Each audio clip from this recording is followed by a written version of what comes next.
we're a full audience. Sorry, guys. Can you hear me now? Yeah, we can hear you. Perfect. Thank you.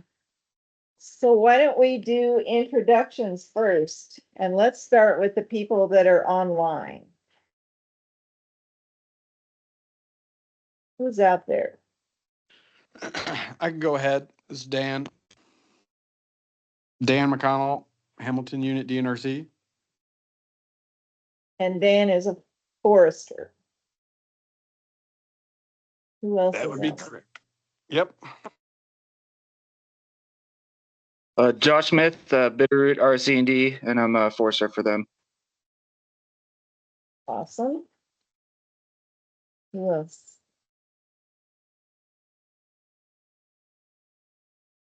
And Russ. I'm Are Russ you there, Bazell. Russ? Yep, I'm here. My name's Russ Bazell, and I work for the Forest Service. And you're here on the sly because you're really furloughed or something, right? I am a concerned citizen.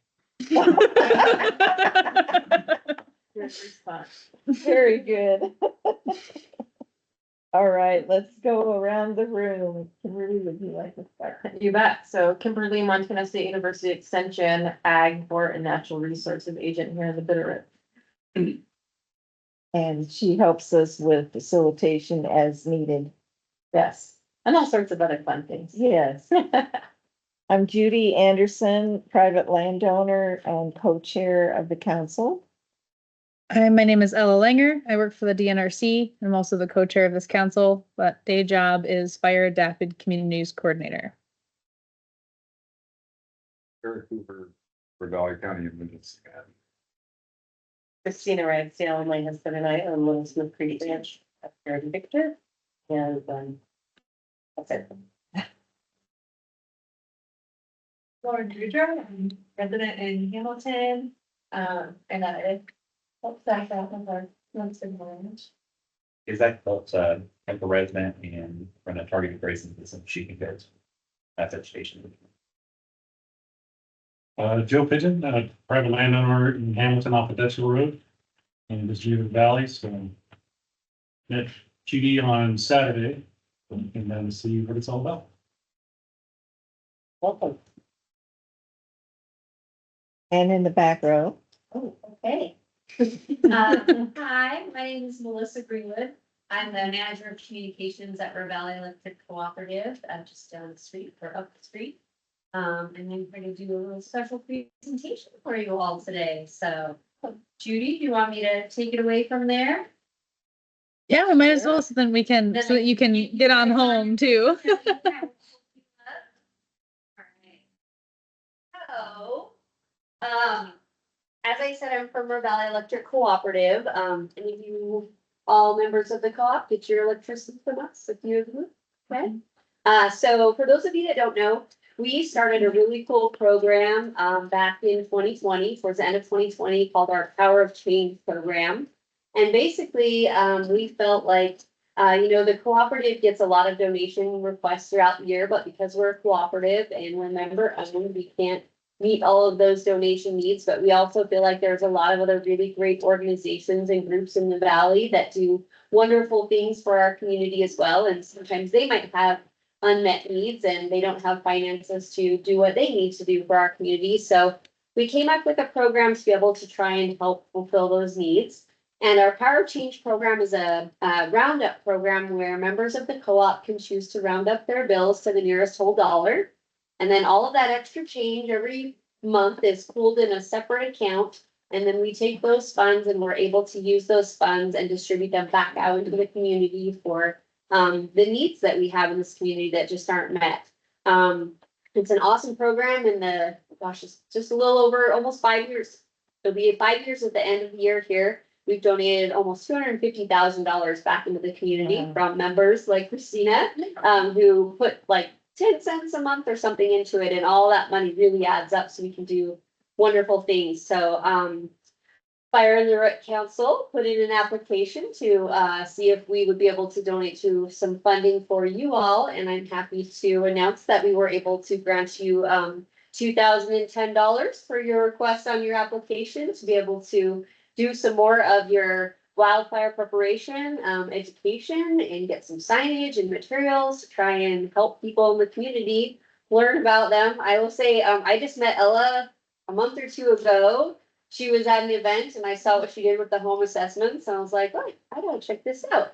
And it was so cool. I was like, wow, this is great. Everybody needs to do this. So when I saw her application come in for this, I was like, even though I don't get a voter say, we have a member board that chooses, I did advocate a bit from personal experience, because I do feel this is very important.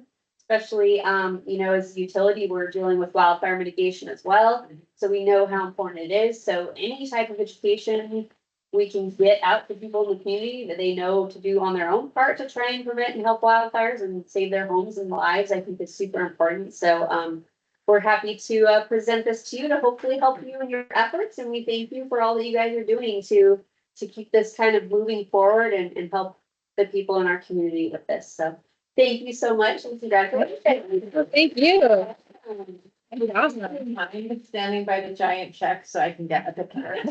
Yes, I actually was gonna ask somebody to come up, because I need a picture also. I have to take the Do you have giant your check phone? off, but I have the real one. If you want. We'll just. Yes. Here. I'll stand with you in this one and then I'll hop out and I'll get one. Well, actually, I guess I could. Yeah, you can just give me your Yeah. phone and I can Okay. do the honors. Ready? Hi, Adam. Yes. Excellent. Ready? 1, 2, 3, and just one for extra measure. Great. And then there's your phone. Yep. Perfect. Yeah. Yeah. That's such a big check. Yeah. All right, ready? 1, 2, 3. Good. Thank you so much. Guys are so welcome, you bet. Thank you for letting me crash your party a little bit tonight. And congratulations again. You guys are always welcome. Great. All right, thanks you guys. Have a good night. Thank you. Thank you for coming too. I know it was really short notice. No, it actually worked out great, so. Have a good night. Thank you. Thank you.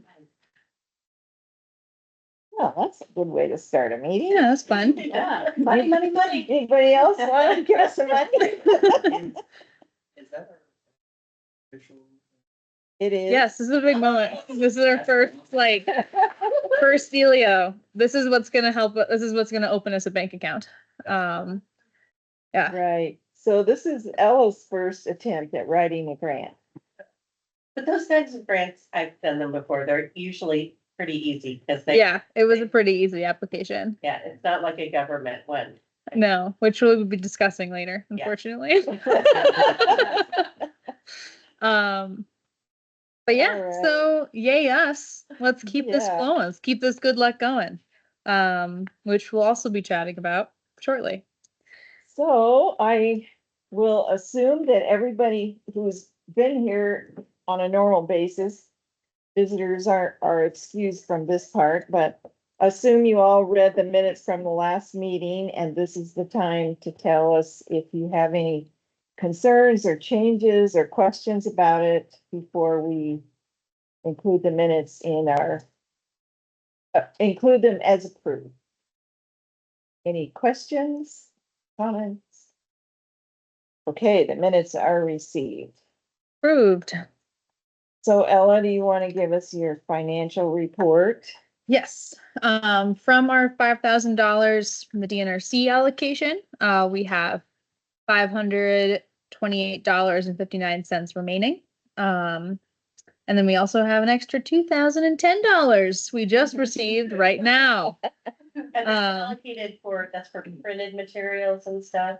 Yes, so the grant that we just received is for printing signage to put at all the fire stations and the substations, plus all of the Forest Service offices, plus a ton extra as well. So that's what that's for, and we'll get to that project when it makes sense. Because they're likely going to go up in the spring, because there's no reason to have home assessment signs up in the winter. But that's what we are sitting at right now. So let's focus on making that number a little bigger over the coming next couple months. bake sale. That actually would be kind of fun. Well, remember Josh's idea from months ago? We should have a car wash. Yeah, we should. Firefighter car wash. Spring. Ah, I still thought that was a fun idea though. Okay, let's move on to team reports. Yes, so for funding team, we have a sad and a happy. We know the happy already. We got this for Valley Electric grant. The sad, however, it's CWDG, not GD. We did not get. And for the sake of our visitor, let's, The Community Wildfire Defense Grant. It's a federal grant that we applied for with Bitter RC&D through the DNRC. Lots of fun acronyms. yeah, let's Um, try to say what all the acronyms are for this poor new guy that's here. Bitter RC&D is who Josh works for. So they're a local nonprofit organization that focuses on resource conservation and development. Josh, you might be able to explain that better than I can. Are you there? Yep, that's the organization. Yeah, we've been doing wildfire mitigation in the valley for 20 years now. Yeah, we scored pretty well on the grant. We just kind of got hard scores. So they scored them in two different ways, one through an overall score and one through a ranking score. So however many people that reviewer scored, we scored a 1.6 in that. So, and then there was 573 applications asking for 1.6 billion.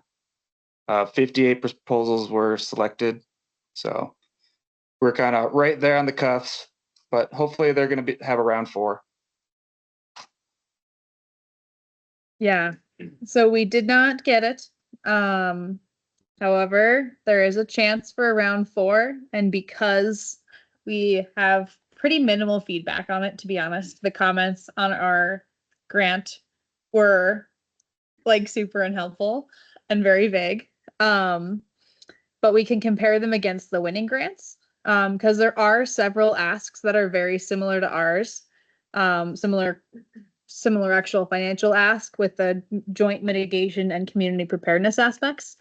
So what Judy and I were thinking is we kind of re-galvanize the funding team, whoever that may be, and we look at these grant applications that won, compare them to ours, and do a little bit of investigation to learn how we can improve for the future and make some of those budget explanations a little more clear if we're going to be going after bigger government grants, as well as meeting to discuss next steps for grant funding, how we want to pursue it, how we want to organize going after that funding, if it's individuals picking grants and then bouncing those applications back to the other members to edit, if we want to meet regularly, and kind of build a funding team back up rather than just me giving us the number report, since we do have to start going after money now. Mhm.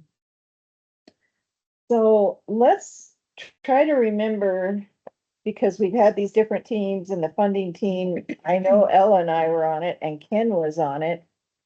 Who else was on it and would like to do some analysis of these grants that we can compare to ours and make some sense of what we could have done better? Ken, do you remember who else was on it? Is Ken still there? Can you hear us, Ken? Unsure. If you're talking, we're not able to hear you. I'm not sure if I was on it, but I'm happy to.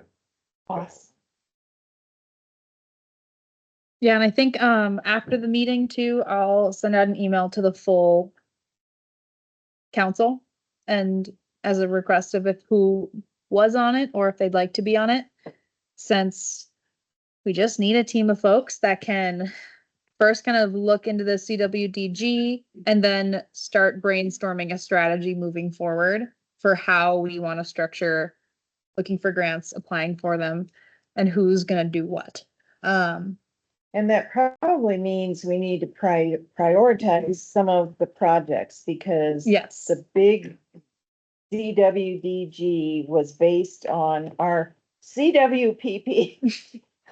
It's this whole craziness, but we had many projects in there and the grant we applied for was $1 million. So we had pretty big plans. But if we can apply for some smaller private grants, we would need to prioritize what's most important and apply for those, which wouldn't include all of our projects. Mhm. So the funding team would also bring to the council our recommendations on what we think the priorities ought to be. And then you guys can, you and all those that aren't here tonight, who will be in the future, can help us decide what we want to go for. Does anyone know, maybe Josh, were there any other projects in Ravalli County that did or did not get awarded?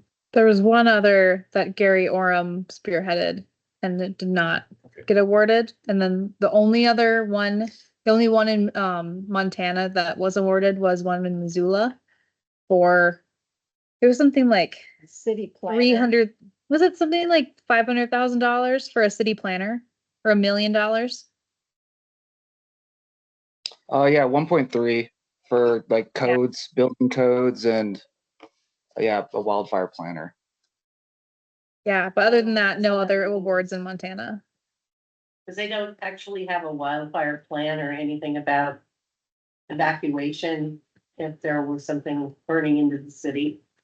And I think it's partly to do that. Yeah, and then I think also just looking into actual building codes in the WUI areas. So WUI is Wildland Urban Interface. The houses that are in the woods, basically. yeah, so when you get knocked down, you just gotta get right back up. Even though So, we're depressed we enough, were we're a eating little pie sad. tonight. We were a little sad. Judy was even like, "Why even have a meeting?" I got an email from Judy and I opened it up at like midnight and I was like, "Oh boy, someone is wallowing." I have like 5 reasons why I'm on the edge of a cliff. Yeah. Have some pie. But we waited so long and we worked so hard to get that thing done. Well, It's just, sometimes it's better to cut your teeth on some of the smaller grants and, get your feet wet and also because I was worried about that $1 million one, the capacity to deliver on that. That would Yeah. have been a lot. I was worried too. I was going, it's like the dog that catches the car. I mean, if we got that thing, we'd have to step it up fast. Yeah, I mean, if we got that, my job would have gotten a lot busier. Yeah, Um, so it may not be a bad thing. right. yeah, It gave us also some experience in applying for something like that, so do a few more small ones and then go back again for a bigger one, mhm. like a $500,000 one. Yeah, just a little. Yeah. Um, And I'm also happy to sit on that group, awesome. as an outside mhm. individual, obviously, but with lots of different grant experience. And I'm just curious, like, did they give any feedback? They gave on- did they very go, okay, good. limited feedback So I section think by that section. would be essential to like really like kind of delve through that feedback and then be able to kind of see and pinpoint exactly the areas that they thought were, of concern or where they felt we Yeah. did not answer. They're not helping appropriately. us out. That's The main feedback that was anything other than good job, 8 out of 10, was like the budget explanation was a little confusing. Josh, I see you unmuted. Do you have anything else to add? Yeah, it was either met criteria and then they didn't explain why they docked points. And then the other one was not available. There's one score that didn't leave any feedback. So, cool and helpful. And I'm even wondering if applying together with the RC and D was part of the complexity. And we didn't have an option then because we were not a 501c3 at that time, but now we are. So maybe we can do it on our own. And Ella's asked if she could do some training on grant writing. Oh yeah, Thayer approved me taking like a grant writing course this winter, so if I could help. Well, that might be a whole different situation next time around. Yeah. It'll be smaller, less complex to understand and write, easier to say yes. I think with federal grants too, they're looking for specific verbiage and you have to sort of nail that. I mean, and they want it very specifically. They don't want more pages. They want you to hit the things that they're specifically looking for. And so I think with the team, I think that'd be a good way to start navigating those things. Right. If only we could plug into what AI questions they're asking. Well, I think DNRC is about to start using AI here soon. There's a big meeting about it tomorrow, so who knows? Any other questions, comments on funding team report? Moving along to the outreach team report. We've had a lot of events in September. Did the Children's Discovery Museum Meet the Expert Day a couple weekends ago. Saw like 100 families, talked to a lot of children about the Lego houses and defensible space. And then right after that, we hightailed it to the second Derby Rodeo, and did a booth there and did more kind of prevention stuff, but did give out a bunch of evacuation checklists.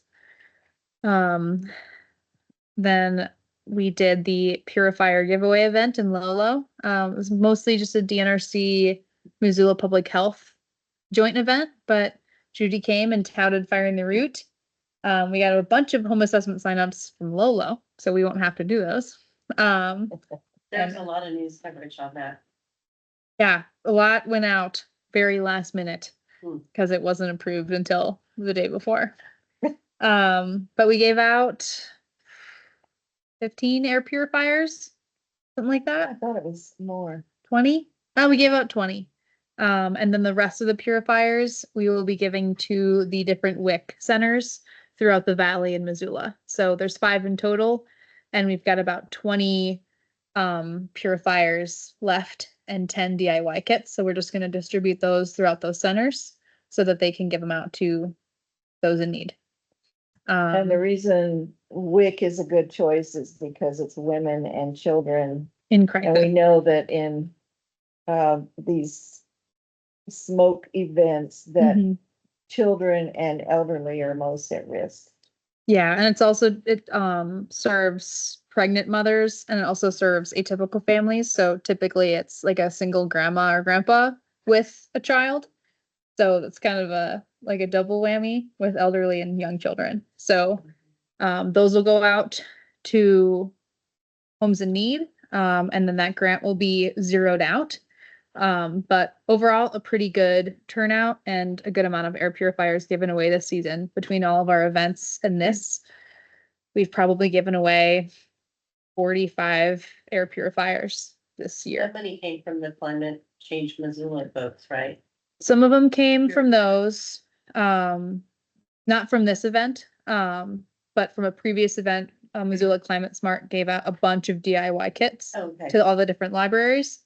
And then OEM gave us about 10 purifiers to give out at events. Office of Emergency Management. Mhm. Sorry. I'm gonna be the And source tonight. You're doing a great job. I remember how hard it was for me to try to follow when I We need first. to have a glossary. We could- yeah.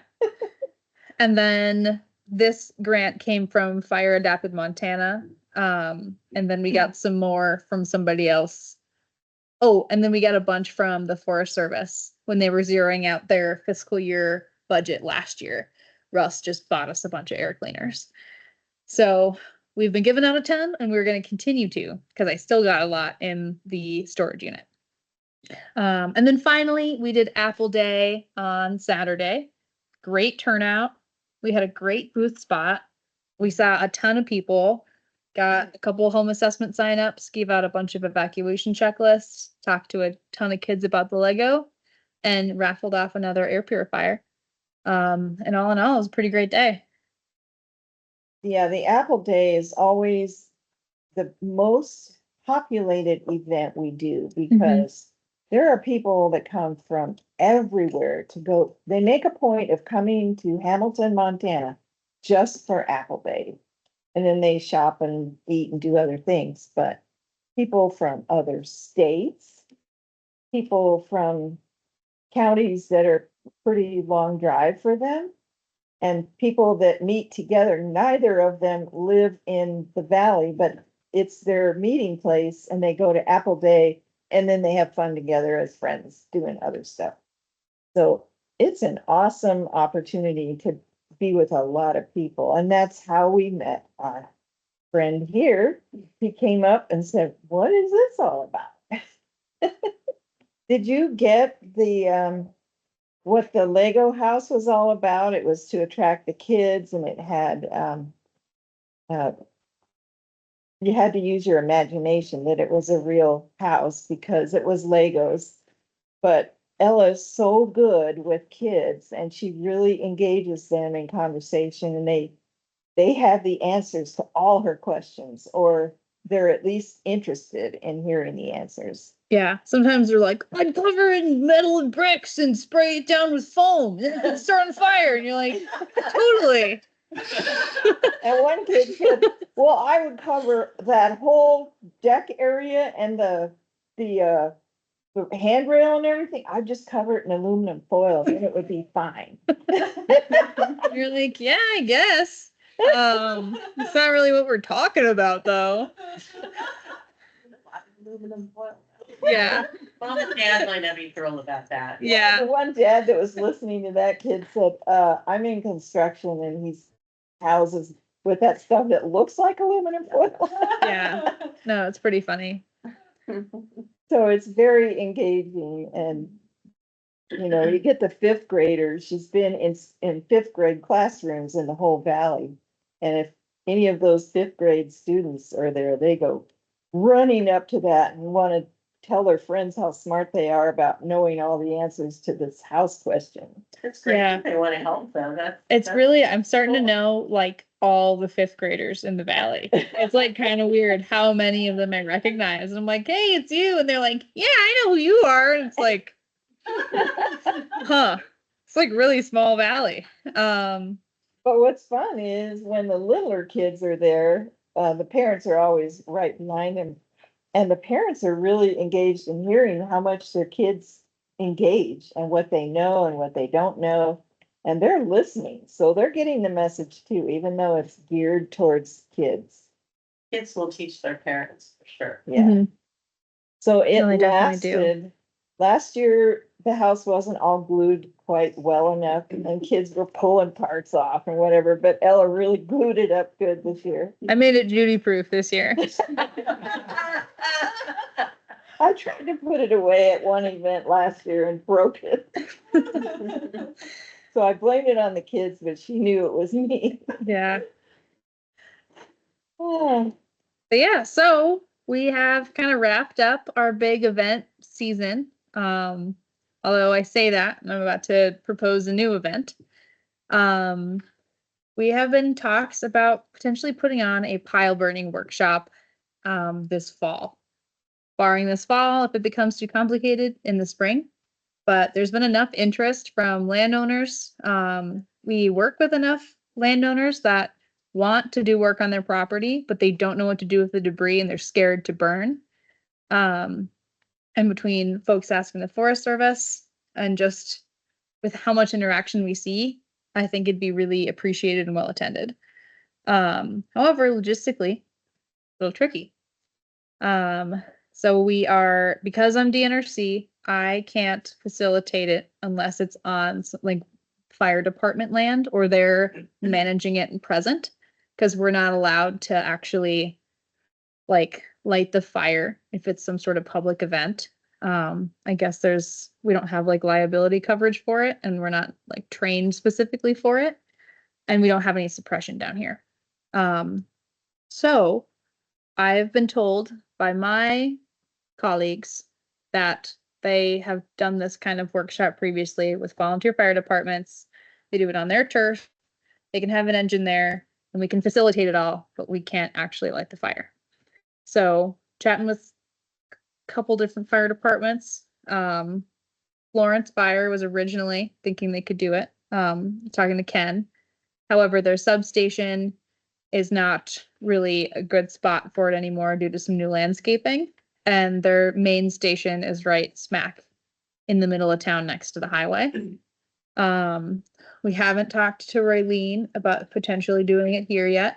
I was hoping she'd be here tonight, Yeah, but she's on vacation, so she should take a load off. Well, didn't they do a pile burning thing here a couple of years ago and we then did fired back? with Dr. Peter Cole. Yeah, Yes, so there's precedent for that. there's precedent, and we are gonna try to push that precedent. However, we do know that Raylene would prefer to take a slight breather, step back from firing the route, just because she also is a very overworked volunteer who has a lot going on with the fire station and her mom. So I could see there being some hesitation or pushback with doing it here. And you do it might on re- private property. Yeah, I was just I may be, brainstorming here because with your DNRC piece, but if I did it as an MSU extension event, I have a little bit more freelance ability to get it on a homeowner's property. Obviously, I'm sure we could get Dr. Cole, we could get whoever we wanted there, and then you get away from all of the red tape of the government side of things. that'd be We great. also have, we have a bunch of flash files that are Yeah. built up and could build them up more, and we have a place for people to park and. I mean, if we can find a date, I don't think that would be a problem for us. But yeah, That I could think be really that would be cool. probably the easiest. That would be Then if it so umbrellas much- the that'd be other so things, I much can easier. utilize that as education. And I then have if to we check have with a the boss. He Yeah. knows. Yeah, I think he could get some of his stuff burned and he didn't have to babysit it. He'd be totally. cool with that. But no, if we could shift it off of DNRC affiliation, that'd be awesome. Just because of, I also You think know. it would be really good, when we did it here with Dr. Peter Cole, it was great. We had it in a classroom situation, saw lots of good, video and explanation and education, all of that, and then we went out back. But in the afternoons, there's always the winds, and when the fires were actually lit, we had a good pile and a bad pile for demonstration purposes. But instead of the flame going up, Yeah. it was like this, and it wasn't that helpful for people to see, okay, the good pile only goes this high, the bad pile goes this high, and see how dangerous that is when they're both going like this. It wasn't as instructive. Hi, Albert. And it would also be better for private property owners to see it on a private I- property. yeah, Yeah. it'd be so nice not to do it in a parking lot. It'd be great if we could mail out to people, if it is on a private or place, mail to some of the neighbors and say, come on over and see how this can be done. Mhm. Yeah, we could even do news release to get some attention on it. But I think that some of those folks pay more attention to something that comes into their mailbox. Mhm. Even if the postal service would put the flyers in boxes or something. Right. And as we were talking about this, we remembered that Dr. Cole's presentation is actually on video. And what we could do, I don't know if you had somebody else in mind to instruct in different ways. I mean, we kind of focused on how to build an efficient burn pile so that it only smokes. Mhm. It smokes for a short period and then it burns down very efficiently. And you don't have a lot of smoke. So we could either in the classroom portion, do some of that. Almost hate to ask him to come again, but. You would love it. I mean, you're on a volleyball team with him. Yes, we- based on the office situation, I don't know if most of you are familiar, but so our 4-H agent is Dr. Kolb's daughter. So we get to get Dr. Kolb kind of at a premium, but he has multiple people working at U of M Forestry. But I think, like his presentation that he did last year, I think it seems like it seemed like 2 years, but Mhm. was definitely on limiting that smoke, but I think like a lot of folks just wanna be able to burn their pipe. Yeah, they want to burn and they Able to want to get know how to that. do it and feel And try and assured. get that done, so like, I'm sure he's happy to like do that, we can certainly get other individuals involved, but I think. Like, if we need Dr. Cole, we just have to get on his agenda and It'll he would be take- happy to be here, Mhm. so. Cool. That I don't think is a difficulty at all. I think And it's like good said, then he too that I'm has- out of it more because we really did demolish him in volleyball a couple Yes. weeks ago. And he did keep thinking that my partner was cheating. Yes. So, yes. And just for your information, when we did that workshop, we did it here and this room was full. Yeah. We did it 2 years in a row, slightly different messaging. Mhm. But we had 70 people the first time and they came from 9 o'clock until 2 o'clock.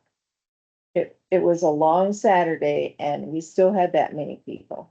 And that's what I was thinking, like brainstorming that piece, like especially because I think if we really wanna pile burn effectively.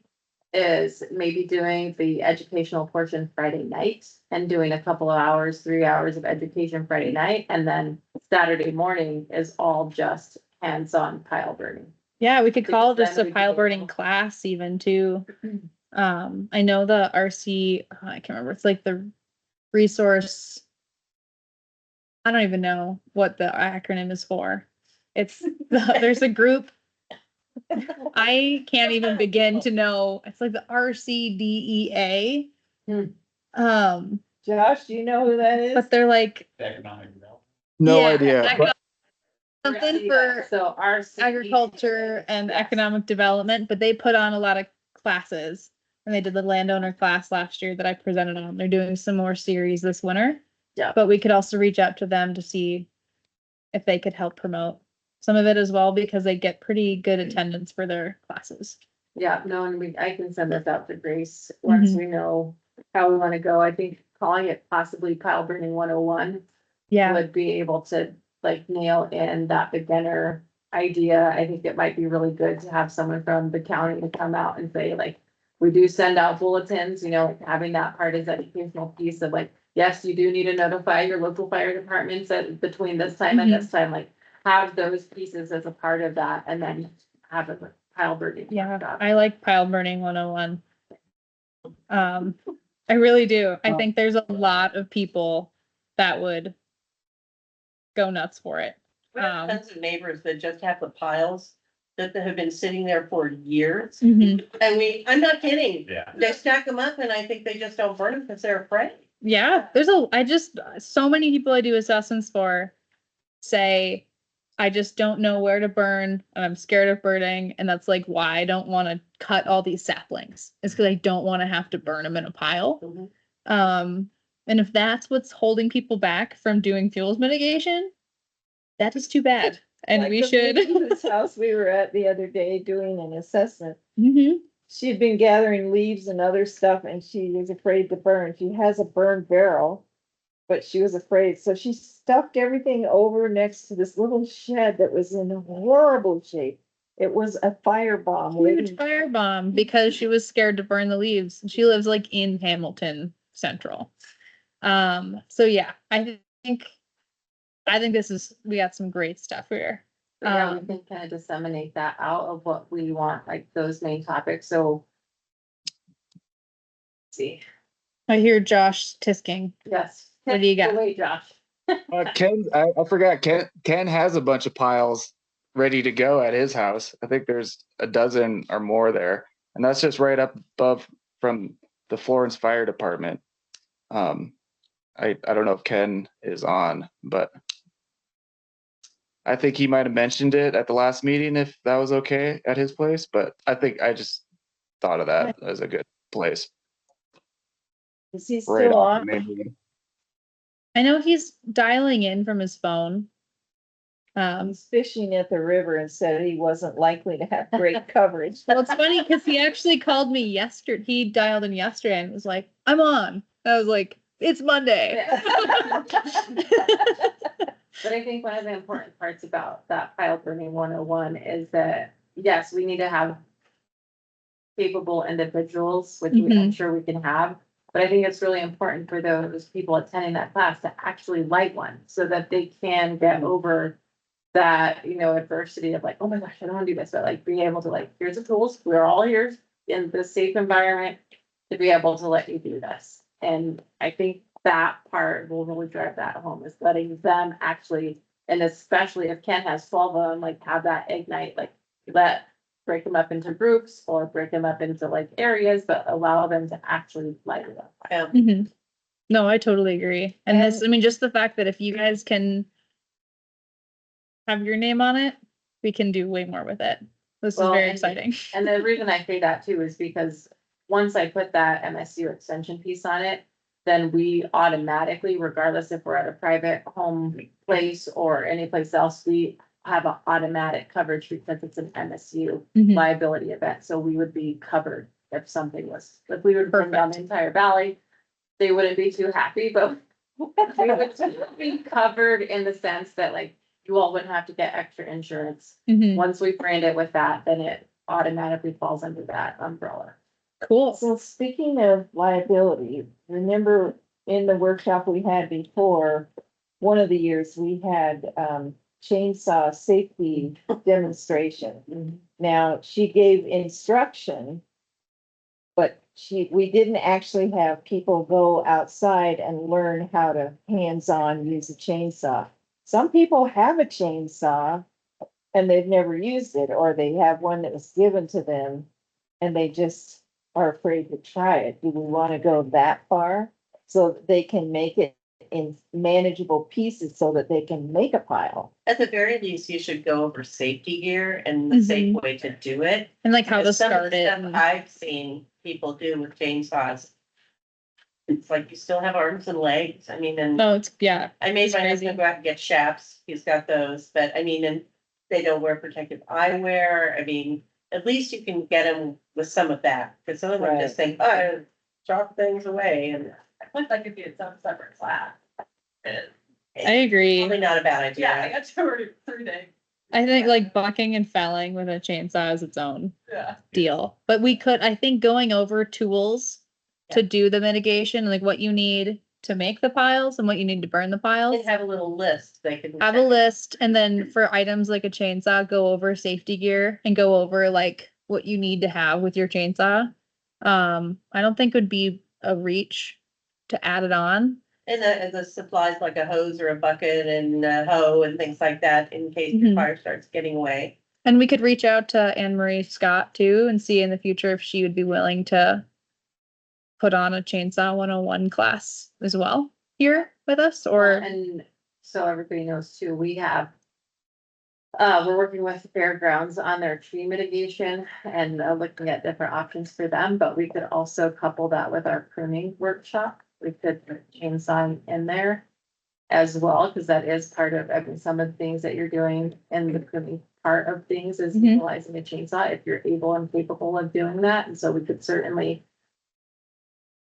add that to that other workshop so that it's not making this one so dense, because that's the one piece that's, I think, like calling it pile burning 101, like I think, yes, that part is critical. We could touch on that in the classroom, but I think definitely like getting them to like build a pile, have a pile and be able to Burn it. set the sucker on fire is like what they need to be able to like feel comfortable and like, okay, Mhm. maybe I can do this at my house and not burn the whole valley down. yeah. What do we think timeline wise? When could we feasibly pull this off? It's open burning right now, right, Eric? Mhm. When you got that, so we'd be fine on that. It would just be a matter of figuring out what is a good time for Dr. Cole. Obviously, I think October's too soon, so it'd probably have to be November. But doesn't the burning usually close around November first? No, it's the end. No, the end Oh, of okay. November.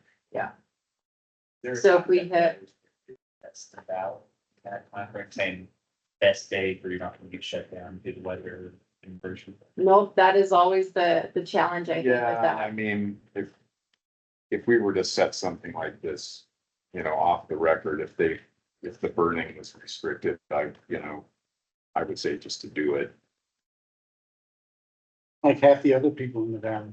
Yeah, then there's that. So, yeah, But yes, it's loosely enforced, you know. Well, at least you're aware of it. yeah, and I think that we're gonna target.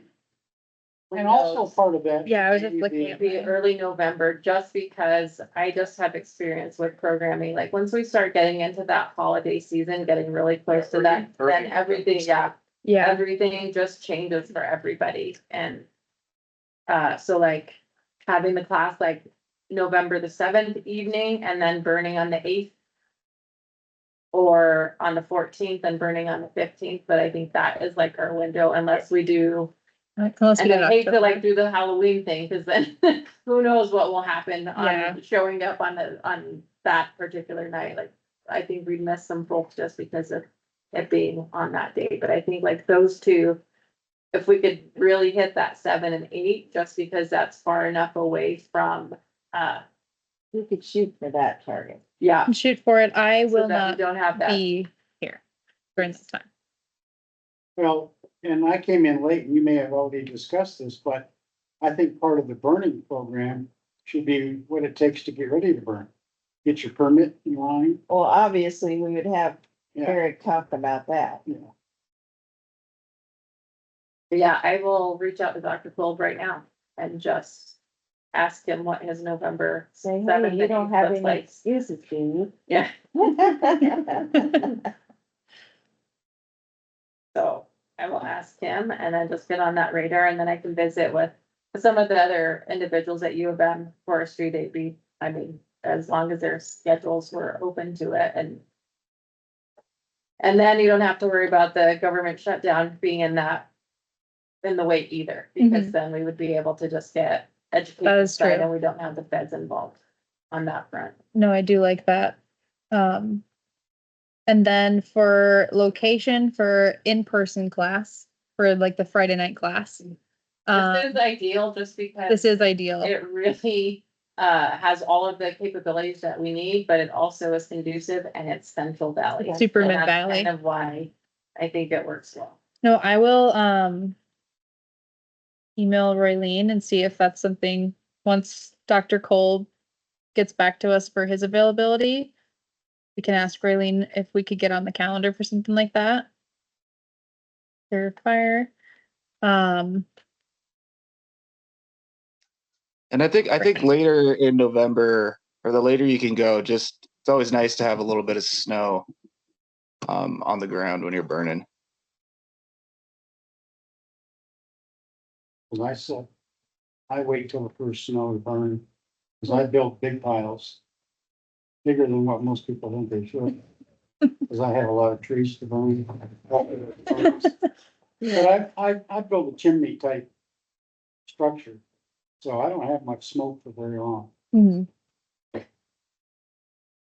Yeah. I've got a pile right now ready to go, it's 20 by 20 by 15, Jeez.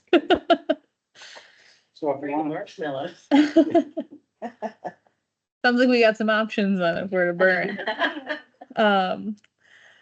Well, great. Yeah, I think this has been we'll figure super out who's productive. bringing the hot dogs later. Yeah, that could be fun, actually. And when I built Yeah. big fires like that, I've got a big rototiller, I put it on a tractor and run Mhm. 2 patches around it. I have a couple of pressurized water extinguishers.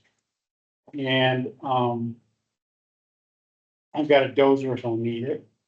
And a big drag behind the tractor if I have to use it, but, you know, my pastures are all green, so I don't worry about that. But a fire can get away under the best circumstances. Right. I'm gonna Alright. put this out there. I will not be in Involved. Montana, on the first weekend of November, but I am for the 14th and 15th. So if Where are it you says on awesome, vacation now? I'm going on a big backpacking trip with my dad in Grand Canyon. So I will be gone for like 8 days. And she'll be happy the first 4 and then they'll irritate each other. Yeah, She'll be ready no, to we're go. definitely in a huge fight on like day 4. And like won't talk to each other for the rest of But the you'll trip. be stuck in Grand Canyon. Yeah, Just So- gotta work it out. It's bonding.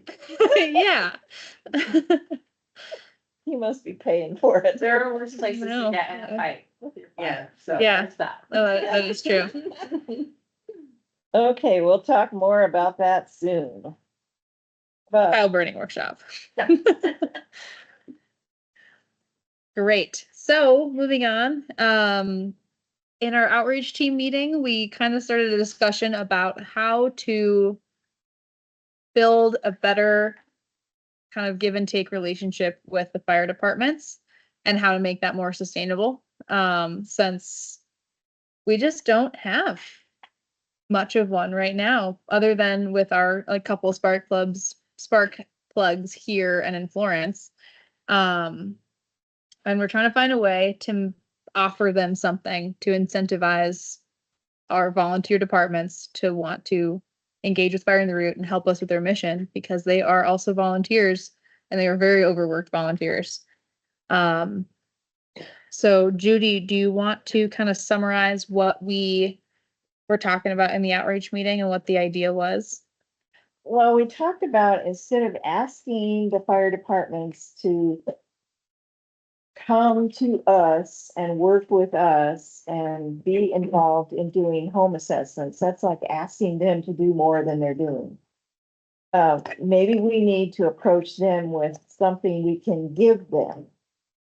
And maybe that would be if we tried to do the work to find somebody who could be in their district that could be a coordinator to do home assessments, we could train those people and they could work in conjunction with that volunteer fire department, and they kind of have their own person, and then they know more about what's going on, and they might see the value of the home assessments. It's been really hard to get any of them to come on a home assessment and even see what we do and that there's value in it. Because they look at mitigation from a different perspective than we do. We're talking about, we start at the structure itself, and then we talk about the home ignition zone, the first 5 feet out, and then 5 to 30, and then out from there, and include forestry and that kind of thing. And they see the way they've been trained in structure fires, and I'm not one of them, and we aren't none of us are them. So we don't know what it is that they're looking at, but we would like them to see what we're looking at and see that there's some value there. And then if we are offering them something by trying to do some of the footwork and then asking them to come with us and watch us see one home assessment, and then help us understand who in their district might be somebody that's real active in the community, that knows a lot of people, that maybe is retired or for some other reason has time to get involved. That's kind of what we were. At one point, we talked about people who had the home assessments done, who were kind of excited about it and. Doing And- testimonials. Yeah, so maybe look through that group again and see if we can geographically locate them to particular volunteer fire departments that we might maybe even go meet with them and our department to talk about, and maybe even have one of our Fire in the Root meetings at their firehouse. So they can hear what we're doing. Mhm. That's a good idea. Yeah. Now start with one and see how it works. So for you, because you're new to the valley, you haven't been here that long, right? And he's been involved in fire with CAL FIRE. We have 13 volunteer fire districts in the valley, and we have 2 that kind of talk to us. This one in Victor and the one in Florence. And we are struggling to get any interest from the others, and we feel like they would be a really important partner for us and vice versa. So if you have any ideas about what might have worked, if you had any groups like us and you were in one of these I guess in California, they're not volunteer fire departments. You actually get paid there. There's still a few volunteer departments, but Cal Fire itself, and most of the fire departments there are dealing with, the wildland urban interface, the WUI. And so my thought initially was working with those volunteer departments, and I'm not sure what the relationship is for the wildland interface, how that works with the Forest Service here, for wildland fires. Because you could take that engagement and your assessment is basically could be one of their training nights to explain to them, this is what we're looking for in our assessment, this is how we do this assessment, and this is why, because it benefits you for this reason. Right. So I'm not sure what kind of WUI training the volunteer departments have, because to me, that was the biggest thing when I showed up for a structured defense assignment on any wildland fire was, those were things we were looking for was, you know, how close is the firewood stack? Do we need to take that off the deck next to the building? Do we, you know, is the brush cleared? How far back is it cleared? Is there trees overhanging, you know, the chimneys and the roof? And Right. so a lot of those things that I understand that you're doing with the home assessments are things that could be incorporated and just getting a different picture on it from the volunteer fire department standpoint of this is why we're doing this. This is to benefit you if you're engaged in the structured defense. Yeah. Well, it's a struggle we've had since we started, and part of the problem is because they're volunteers and they're overwhelmed. It's like they don't have time to come to another class, but But if we take a class to them, because we even hear it, they do training nights, what is it, on Wednesdays here? yeah, And we've invited them before to do like the big home assessment training, but that was during a work day and had to come to us, and frankly was a hard sell for some people.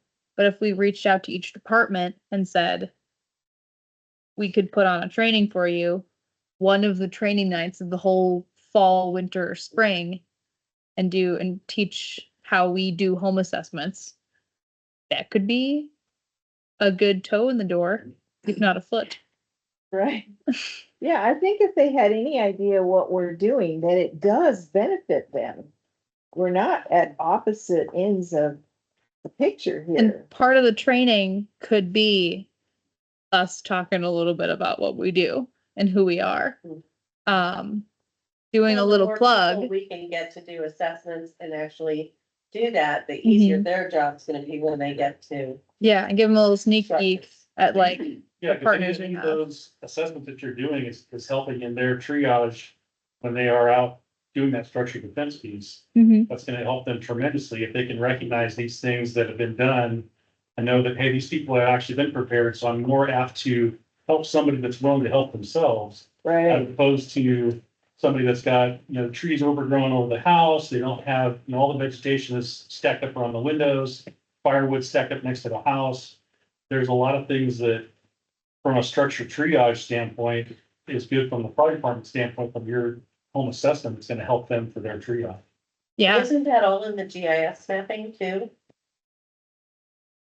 I mean, I What do you remember when you came out and did our assessment, you said that that's all gonna go into the system so that oh, if fire, for example, pulls up our property, they'll see that we've had the assessment, we have a low rating, low fire risk and whatever, and that's gonna help these guys when they go out. well, isn't that more for first responders so that they know there's no closed gate before they get there and the driveway's big enough, they can turn a rig But a around? lot They of can their see all- information's on there now. they can see all that. They can see Yeah. their risk rating. They can see what their house is made out of. They can see if there's a locked gate, if there's a bridge on the driveway, if there's a septic tank off the driveway.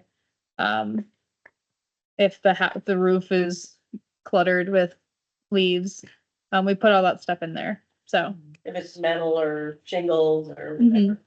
So Ken might know this, but what if we looked at what's already part of their standard for Montana for what they have to meet as far as training hours? So say they have to have 5 hours of digging a fire line or 5 hours of doing a hose lay, say, hey, instead of saying, add this thing to your plate initially, just get by and say, would you like to do training with us and come to our pile burning workshop and you can help your community by doing this training exercise you're already having to do, not adding more and say, boom, you got 5 hours checked off by laying hose layers for this. So it's not increasing their load, but it's initially kind of getting us working together. Yeah, Yeah, no, I I'm think, hoping, we have two people that could answer that question and neither is here tonight. Yeah. So hopefully they'll listen to Ken, I don't think is listening anymore. no, he's gone, but I think we'll just send an email to both of them Yeah, and chat about that because I think this would be a good way to do it. And it's also the perfect time of year Well, to start this. something else, if we can get other fire halls to have us come in on one of the Mhm. training nights. Fire in the Rook could offer refreshments Mm-hmm. after the meeting as a small enticement. But they've got to show up for training anyway. And like you said, if they make that part of their credit hours, Mm-hmm. that would have to probably come from the fire captain, right? Probably, I guess. but I think we should look into it and see. And we have to treat each department like it's its own entity because there's politics going on between the departments. This guy doesn't like that guy and that guy doesn't like that guy. Yeah, Oh my. I mean, Find out it'd be a what they lot like. of training nights, Find but out what they like for dinner. yeah. No, Serious. I think providing food and Yeah. doing a training and offering to take the load off for a training so that one of them doesn't have to put it on. Make it fun. Tell them about ourselves and just start making a Make it relationship. fun. We have to wear clown outfits. Do something we can gamify it a little bit. Yeah. I mean, that's what Kristen always used to do with all the new firefighter trainings is she'd bring tons of swag and do trivia games and she made it super fun when it was like learning DNRC like government structure. We could do that. Yeah. And do home and then and you're do crazy. the structure assessment trainings and stuff. So yeah, I think that Seriously, I would start with the chief and say, look, we'll bring dinner. What's your favorite place in the valley for dinner? And bring in, if they want burgers from Naps, cool, we can do that. yeah, we don't have a We ton don't of have a money. budget. But I think we're chock full of awesome ideas tonight, guys. Great job, everybody. Yeah. No, I think we'll start with people we know and get feelers out to them and how they could see it happening realistically. And then I think we just keep moving from there. Cool. Do you have anything else to add on this topic before we move on? It's like Is there a 8:05. central fire chief that has some say over all of the fire? None? That's all Chieftains. chieftain. Mhm. Okay. I didn't think there was, but I wasn't sure. It was a fun question. Yeah, Ask we'll see. Kristen what her best bribery were. Yeah, it seemed like fun smoky swag. And there's some cool stuff still in her old swag barn. So I Oh, could she totally still got rate a it. Swag bar? Oh yeah. I go in there sometimes. There's smoky stuffed animals, there's smoky big camping lamps. Who doesn't love that stuff? Cool stuff. Yeah, there's great stuff in there. So yeah, I think we'll keep talking about this. The next outreach meeting is October 23rd at 10 a.m.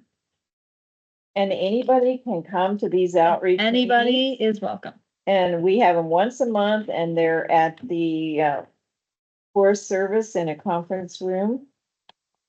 It's usually the third Thursday of the month, Mm-hmm. unless something else. Unless something weird happens. Lovely. All right, moving along for the assessment team report. We did 8 in August, got 10 currently planned for October. Sorry, 8 completed in September. 10 planned for October. We have done 69 so far in total. And I'm still working on getting the post-assessment survey run through everybody. Kimberly and I have been chatting. We've got another version of it. I totally agree. Question 4 and 5 are the exact same. We'll just delete one of them. And then we have a big DNRC community fire protection program meeting in November. And I'm gonna have a session about it so we can all agree on the survey essentially, so that it's not just for Valley County that starts doing it, but it's all the DNRC folks that do assessments, so we can start collecting some more data. So that's kind of the holdup with it right now. So I'm just waiting for that meeting. But all in all, DNRC is pretty excited about doing the survey. So yeah, we'll hopefully get some data from it to learn a little bit more about what people are doing with the information. I think that's all I got. Okay. You got anything, moving Judy? On to bylaws. Bylaws team had a lot of stuff in it, but one of the things is now that we're a 501c3 with not very much money. But we- not zero. Not zero. Zero. We are going to move ahead with trying to get a bigger board of directors. Instead of just two co-chairs and now that we're a 501c3, we have three people that had to file with the IRS, and that's me and Ken and Mike. And we would like to have a reasonable sized board of directors, probably 9. And we've talked about before what kinds of questions we would ask of people to apply for being a director. And we went over those questions before and everybody agreed on them. I thought there were 9, but now we have 11. Yes, because we added describe your occupation, describe your volunteer. Oh, yeah. So there's copies of this over there if you all picked one up. And we've got a little cover letter on that.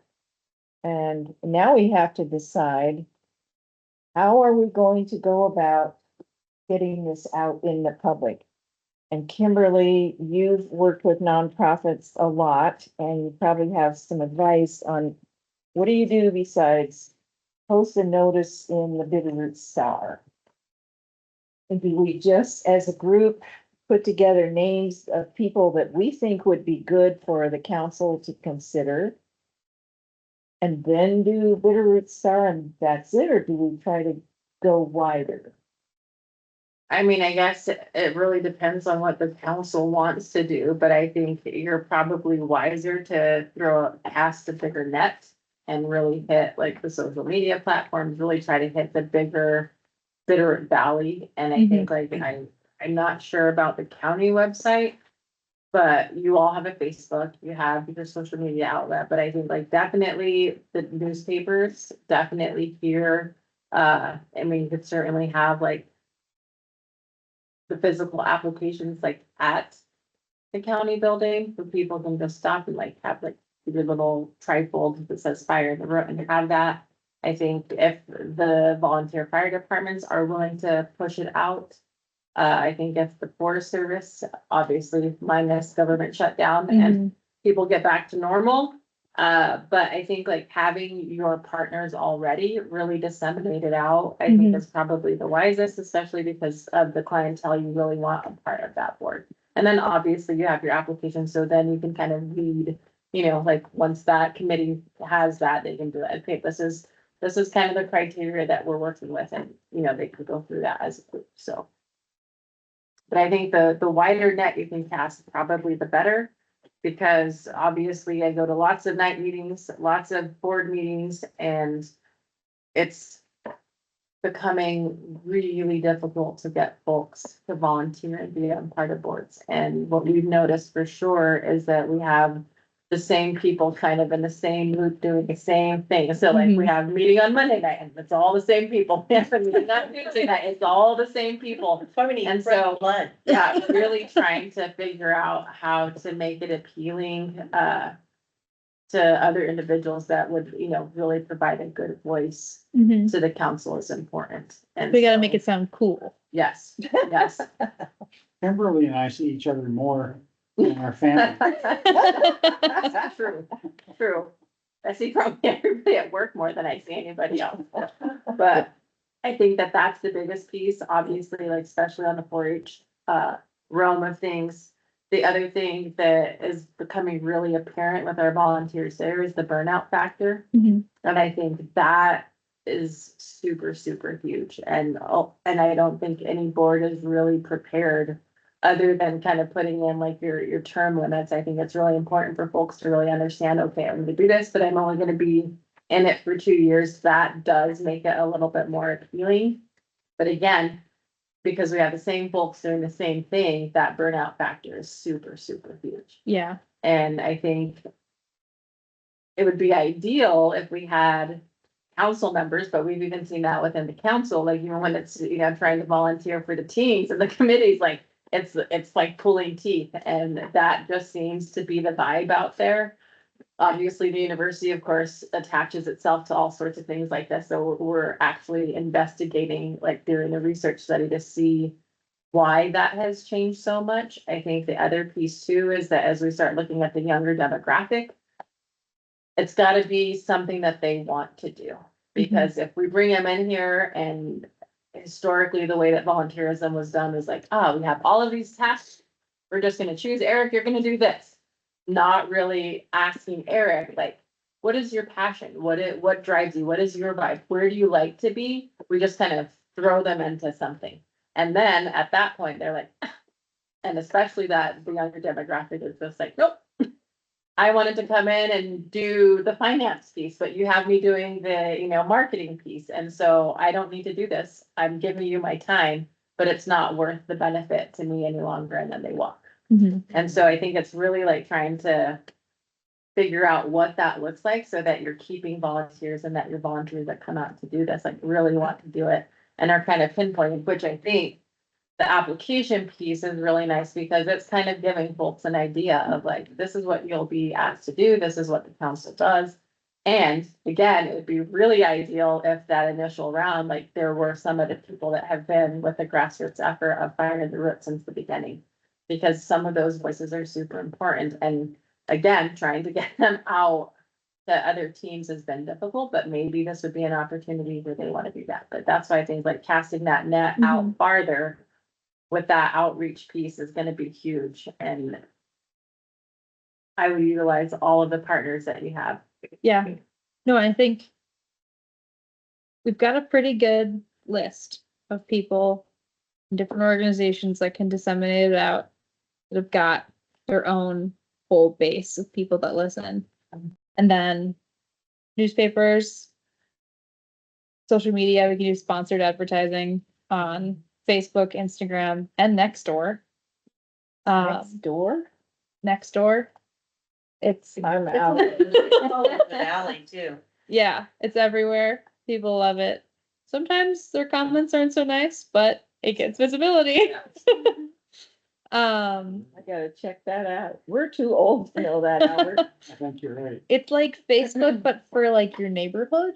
Mhm. It's super active in Victor. I don't It's do it. very My husband's active. Always on there and he says. "Well, choose."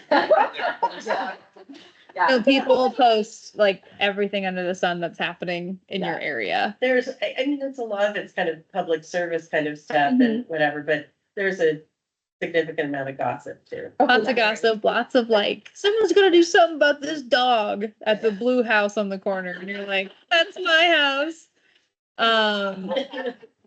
But no one would ever say that. Margot's amazing. Yeah, no, I think if we hit it just kind of like how we do and we have ample time to advertise for an event and just go through all of our partners, all of our media channels, we could put out a news release too. When we have our workshops too, and the things that we have upcoming, we can always make that announcement. Yeah. I know because I sit on lots of boards, Al gets to hear all of my updates and I usually go to all of the other places and say, hey, you know, Fire in the Root's looking for their application, like.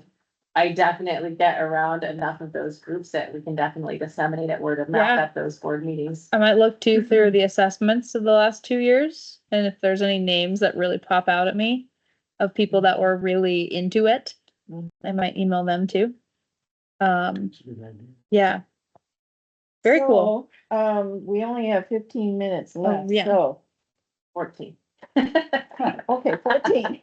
Kimberly is, Quickly. Kimberly is helping. So, The one thing I left blank on this invitation was, please complete the attached application and return it by November blank. I thought we talked about wanting to get the applications out in the fall, so we're in fall, this is October. If we have a cutoff date of November something, then we can get it to these people that are gonna be unbiased, judges, I guess. Yeah, review committee. Review committee, do you have a committee? I am getting closer. However, the most recent government shutdown has sort of kiboshed several of the individuals that I was hoping to have on there. They can't technically base on, especially because it's a very specific thing and it's very pertinent to their work. There's no way that they can just say that they're the friendly neighbor joining the committee. Like, Yeah. it definitely is gonna be much better if we can have those folks be able to have it be a part of their job. They can justify the time commitment a little bit easier. But yes, we would definitely have, I mean, right now I have 4 that are not affiliated, and then we probably have another 4 that are Fed affiliated that would love to be a part of it, just are on the brakes right now. So if the whole government thing doesn't get settled out, could we manage with 4? Sure. I mean, and that's I think that would have to be like decided by the council, but if you have 4, that's who you got. And you kind of just roll, Yeah, you know, with what you have, and then it becomes less of a, it's just, okay, council, do we accept the review committee as presented? Yes, done. Then it's as simple as that. Then you have that as your committee and you move forward. As opposed to having 8, where then you would think like, well, we really want 5 people to sit on that review committee. so, The only downside is if it would be really nice to get that 5th person, because with an equal number, you can have a tie, and then that may slow application pieces, because if they're split 50-50, there's no way to break that tie, whereas if you have that one extra person, you do have that ability to just have 3 want this one and 2 want this one, and be able to move that quickly. Because it's So- has failed. Yes. although a tie wouldn't be the end of the world, because they're making a recommendation to our council and we can break the tie, right? Is that how it would work? I mean, you certainly could do it that way. It just makes it easier, like semantic ways to break it down on having that odd number, even if we only got 3 of the individuals of the 4, we could certainly, you know, the council could certainly say, hey, since we have 4 individual people that can do this, if the government shutdown stays the way that it is, then you at least have 3, and then you don't have that ability to make that tie happen. Okay, so I'm trying to back into the timing of when we would need to have applications that we could give to the committee to review. And hopefully have a decision back to this council by the first meeting in January, and say we've got a seated board of directors in January. Is it reasonable to say we need these things back by November 15th, say? Is And that, I would say, dependent on casting your net and the likelihood of what you all think as far as return. I mean, I think that's a short turnaround time. Yeah. Pretty fast, especially with the holidays. It's just impossible to do anything during the holidays. so what do you recommend? Is there any reason that we need to have that board in place January 1 or that first week in January? Could it be pushed to like March 1? Well, it could be, but you're looking at me being the primary person on the IRS application, and Ken and Mike, and you know, we agreed we would be the 3 for a few months, and it's been more than a few months, so. And I guess I would add on that, like if you get somebody maybe in the next 2 weeks to fill out an application, but then it drags on until Right. March, you know, are they gonna lose interest or Right. Yeah. in that Yeah. amount of time? So. Yeah, it makes it, I think, difficult with the timeline just because of the fact of that holiday piece. And So The government maybe doing not what the government January, is but doing. what about February first, having it seated? Having a decision made first meeting in February and say, okay, now we got a board. What about the deadline would be January 1st to receive the application, and then January could be the time for month, the yeah. people that review, and then at the February meeting. That makes more sense. Yeah. Okay, so please complete attached application returned by January 1.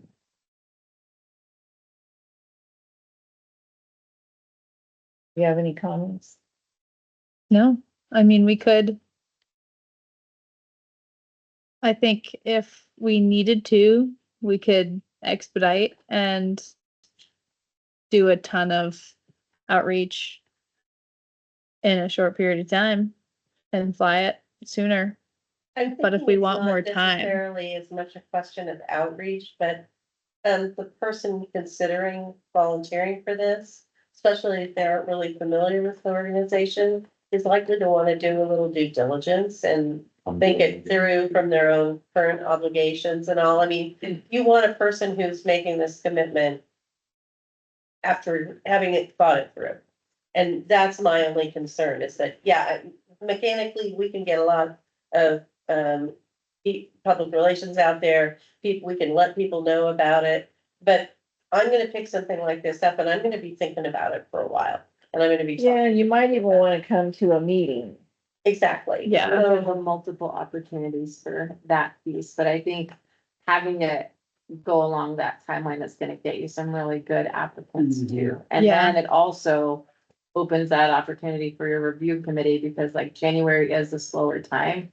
And so, and it's not gonna take them. I mean, like when we've had this, like it's been a one night on Zoom for 4 hours and we're done. Mhm. So like it's usually a pretty expedited piece once we have all of the applicants, all of the applications. And then that review committee, you know, like if we have those enough, we can have that like second week in January, they get the application.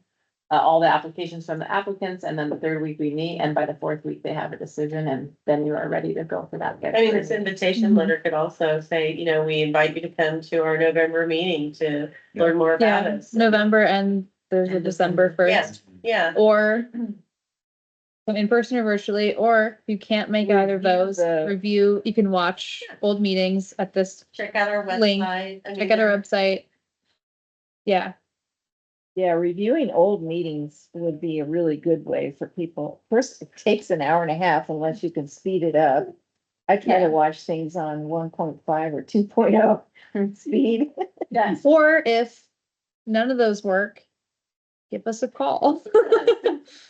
And we can chat about it. I mean, and that's a good thing. Is someone who's a candidate who calls and actually asks questions, we should make sure that gets noted. Oh, totally. And I Okay. think it would be really instrumental to be able to make that application available by QR code. So Yes, then we can just. I've got all sorts a of places. form version of it too. Perfect. Okay. Guess we better move on quickly. Yeah, What else do we have for bylaws? I don't think we had anything else. I Okay, think we covered it. all trips, tracking your hours. I actually did mine. I know, and Did it you know? notifies me every time. Yeah, so very good for everybody that's been putting in their hours, because it is coming in good. I think I have the two individuals that I was questioning where they were coming from, but I think I have them narrowed down. I think they're both Laura.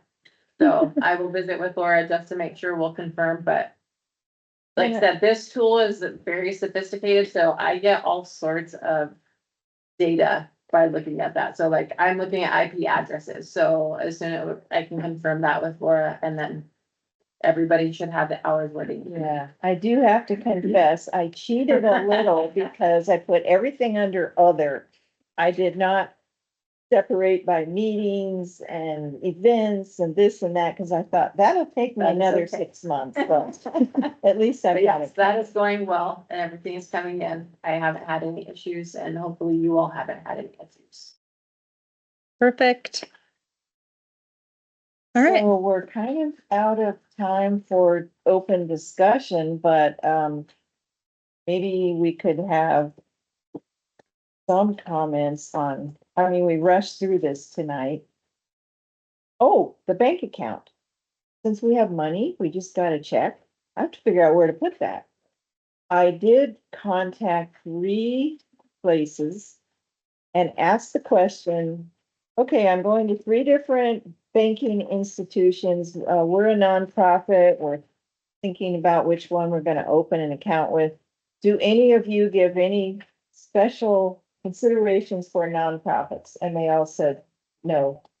They're all regulated. They all do the same thing.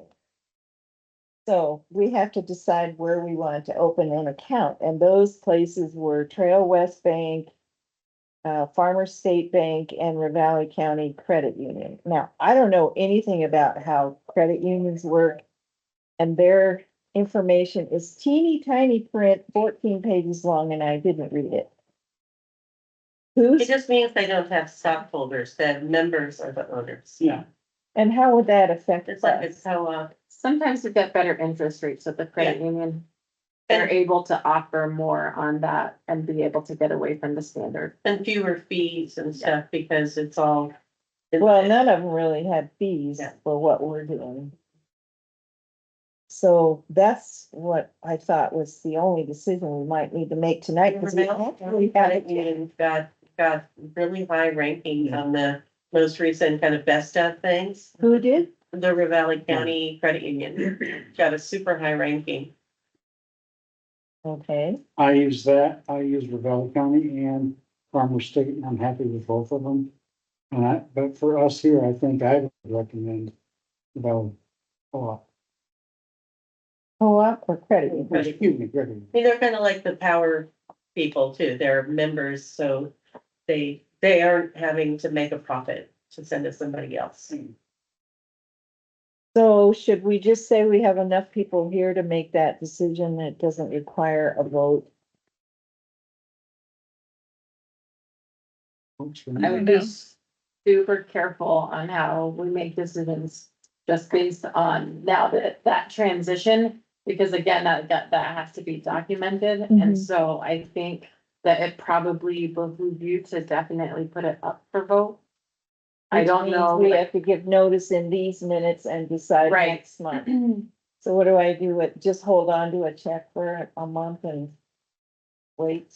I would say that would probably be the better road.